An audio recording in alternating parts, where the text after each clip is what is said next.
اللہ الرحمن الرحیم نحمد و نصلی و نسلم علی رسول الکریم اما بعد۔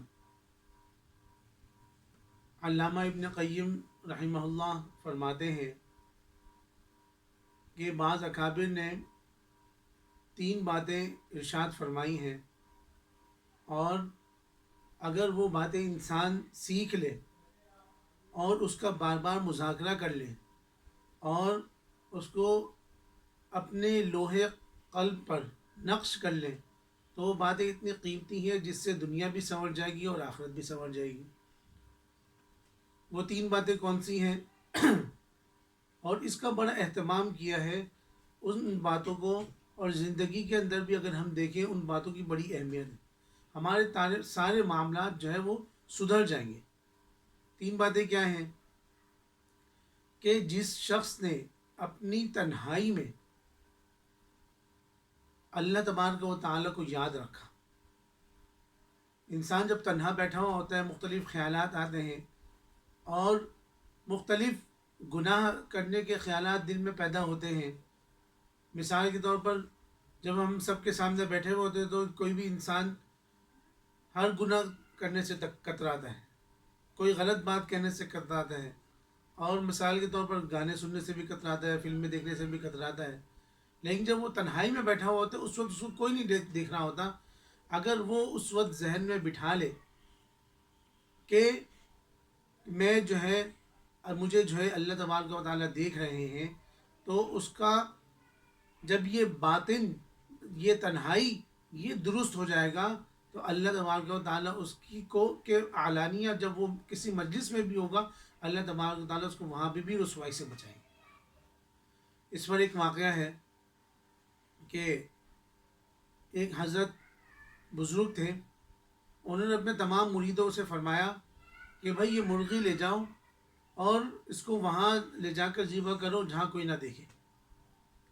اب تمام مریدین لے کے جو ہے نا مرغی سب کو تھما دی، اب لے کے چلے گئے۔ اب کسی نے پتھر کی اوٹ میں اس کو ذبح کیا، اور کسی نے جو ہے اس کو دیوار کی اوٹ میں ذبح کیا، کسی نے کہیں پہ ذبح کیا، کسی نے کہیں پہ ذبح کیا، اور سب آگے ذبح کر کے، اور ایک مرید تھا اس نے مرغی کو ذبح نہیں کیا بلکہ یوں ہی زندہ لے آیا۔ تو بزرگ نے پوچھا بھائی سب ذبح کر کے لے آئے؟ تو سب نے کہا جی۔ ایک نے کہا بھائی میں ذبح کر کے نہیں لایا۔ بزرگ نے پوچھا بھائی تم کیوں ذبح کر کے نہیں لائے؟ تو اس نے کہا کہ آپ نے فرمایا کہ بھائی جہاں کوئی نہ دیکھے وہاں ذبح کرنا، تو بھائی جہاں کوئی نہ دیکھے اللہ تبارک و تعالیٰ تو دیکھ رہے ہیں، اللہ جہاں کوئی نہیں دیکھتا وہاں اللہ تو دیکھ رہا ہے، تو میں کہاں ذبح کرتا؟ کوئی جگہ بھی مجھے ایسی نہیں ملی جہاں میں ذبح کرتا۔ تو حضرت نے فرمایا یہی وہ بات ہے کہ اگر انسان کے دل میں یہ بات بیٹھ جائے کہ مجھے کوئی دیکھنے والا دیکھ رہا ہے، تو انسان جس طرح مجلس کے اندر لوگوں کے سامنے گناہوں سے بچتا ہے تو جو ہے وہ تنہائی میں بھی گناہوں سے بچ جائے گا۔ بس اس کا استحضار ہمیں اپنے دل کے اندر، اپنے دماغ کے اندر بٹھانا ہے کہ مجھے اللہ دیکھ رہا ہے۔ ہر وقت اس بات کا احساس کرنا ہے کہ مجھے اللہ تبارک و تعالیٰ دیکھ رہے ہیں۔ تو انسان جس طرح گناہوں سے بھی تنہائی میں بچے گا تو لوگوں کے سامنے بھی غلط بات کہنے سے بھی بچے گا۔ بعض وقت ایسا ہوتا ہے جب تنہائی میں انسان نہیں بچتا گناہ سے، بعض وقت وہ لوگوں کے سامنے بھی وہ کام ہو جاتا ہے، پھر شرمندگی اٹھانی پڑتی ہے۔ دوسری بات جو بڑی اہم ہے، علامہ ابن قیم رحمۃ اللہ علیہ فرماتے ہیں وہ یہ کہ اللہ تبارک و تعالیٰ کے ساتھ انسان اپنا معاملہ درست کر لے۔ یہ بھی پہلی بات کے ساتھ ہی ملحق ہے کہ اللہ تبارک و تعالیٰ کے ساتھ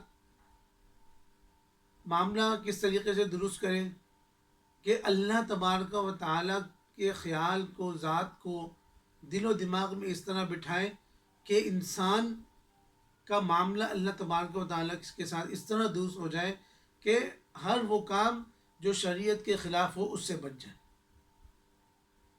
یہ مطلب ہے کہ اللہ اور بندے کے ساتھ تعلق مضبوط ہونے کا اور صحیح ہونے کا، تو اللہ تبارک و تعالیٰ لوگوں کے ساتھ جو معاملات ہمارے ہوں گے وہ اللہ تبارک و تعالیٰ درست فرما دیں گے۔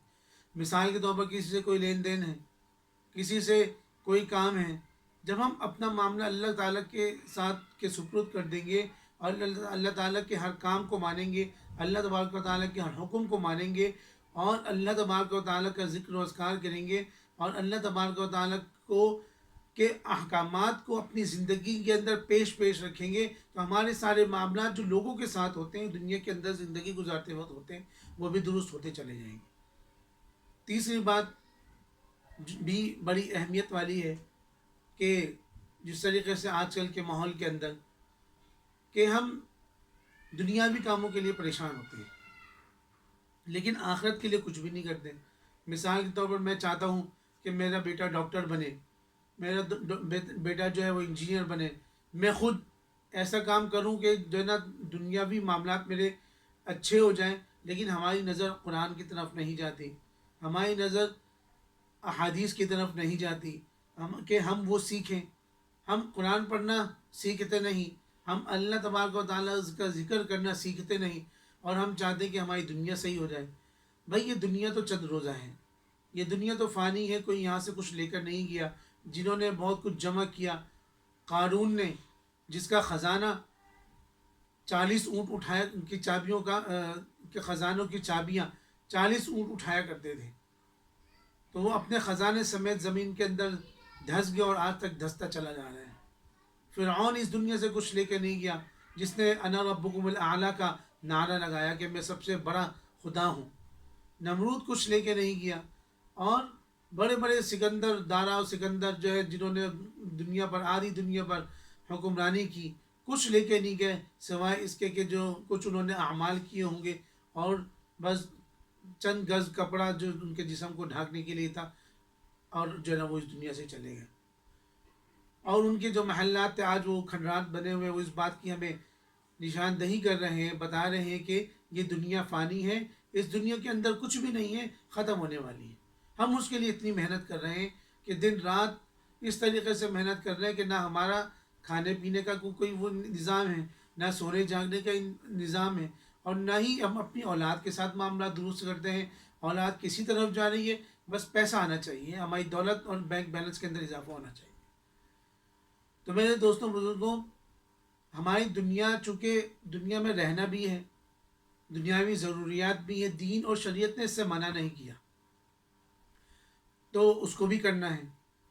تو اگر ہم دنیاوی معاملات ہمارے درست ہوتے چلے جائیں تو ہمیں چاہیے کہ ہم آخرت کے معاملات، آخرت کے لیے کام کریں۔